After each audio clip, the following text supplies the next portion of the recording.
हरे कृष्णा। भगवद गीता अध्याय 2 गीता का सार श्लोक 2। श्री भगवान उवाच कुतः त्वा कश्मलम इदम विस्मय समुपस्थितम अनार्यजुष्टम अस्वर्गयम अकीर्तिकरम अर्जुन। अर्थात श्री भगवान ने कहा, हे अर्जुन, तुम्हारे मन में यह कल्मश आया कैसे?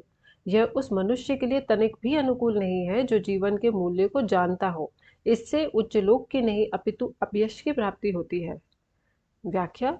श्री कृष्ण तथा भगवान अभिन्न है, इसीलिए श्री कृष्ण को संपूर्ण गीता में भगवान ही कहा गया है। भगवान परम सत्य की पराकाष्ठा है। परम सत्य का बोध ज्ञान की 3 अवस्थाओं में होता है। एक, ब्रह्म या निर्विशेष सर्वव्यापी चेतना। दूसरा, परमात्मा या भगवान का अंतर्यामी रूप जो समस्त जीवों के हृदय में है। तथा तीसरा, भगवान या श्री भगवान कृष्ण। श्रीमद् भागवत में परम सत्य की यह धारणा इस प्रकार बताई गई है। परम सत्य का ज्ञाता परम सत्य का अनुभव ज्ञान की 3 अवस्थाओं में करता है, और ये सब अवस्थाएं एक रूप हैं।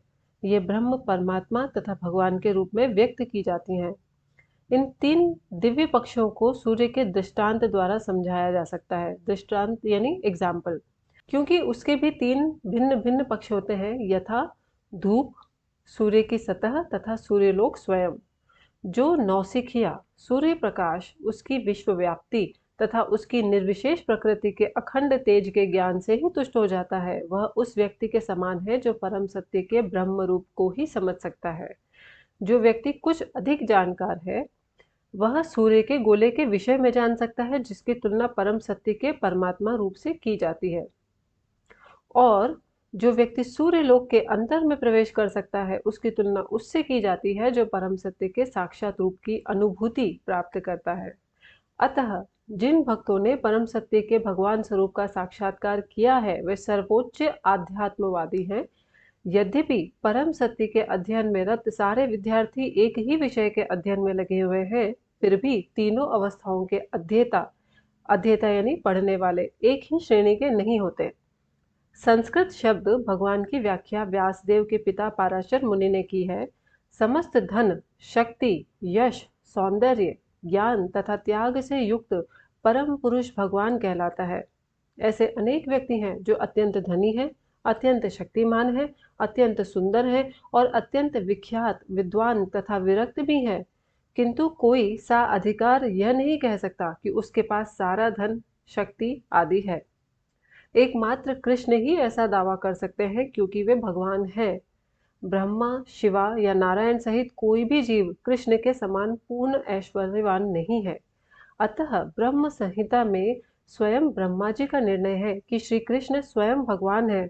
न तो कोई उनके तुल्य है, न उनसे बढ़कर है। वे आदि स्वामी या भगवान है, गोविंद रूप में जाने जाते हैं और समस्त कारणों के परम कारण हैं।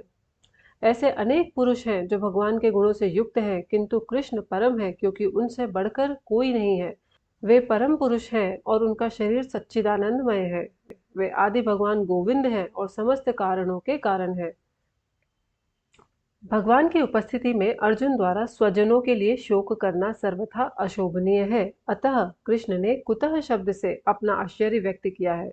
आर्य जैसी सभ्य जाति के लिए किसी व्यक्ति से ऐसी मलिनता की उम्मीद नहीं की जाती। आर्य शब्द उन व्यक्तियों पर लागू होता है जो जीवन के मूल्य को जानते हैं और जिनकी सभ्यता आत्म साक्षात्कार पर निर्भर करती है। देहात्म बुद्धि से प्रेरित मनुष्यों को यह ज्ञान नहीं रहता कि जीवन का उद्देश्य परम सत्य, विष्णु या भगवान का साक्षात्कार है। वे तो भौतिक जगत के बाह्य स्वरूप से मोहित हो जाते हैं। अतः वे यह नहीं समझ पाते कि मुक्ति क्या है। जिन पुरुषों को भौतिक बंधन से मुक्ति का कोई ज्ञान नहीं होता, वे अनार्य कहलाते हैं। यद्यपि अर्जुन क्षत्रिय था, किंतु युद्ध से विचलित होकर वह अपने कर्तव्य से च्युत हो रहा था। इसकी यह कायरता अनार्यों के लिए ही शोभा देने वाली हो सकती है। कर्तव्य पथ से इस प्रकार का विचलन न तो आध्यात्मिक जीवन में प्रगति करने में सहायक बनता है, न ही इससे इस संसार में ख्याति प्राप्त की जा सकती है। भगवान कृष्ण ने अर्जुन द्वारा अपने स्वजनों पर इस प्रकार की करुणा का अनुमोदन नहीं किया। हरे कृष्णा।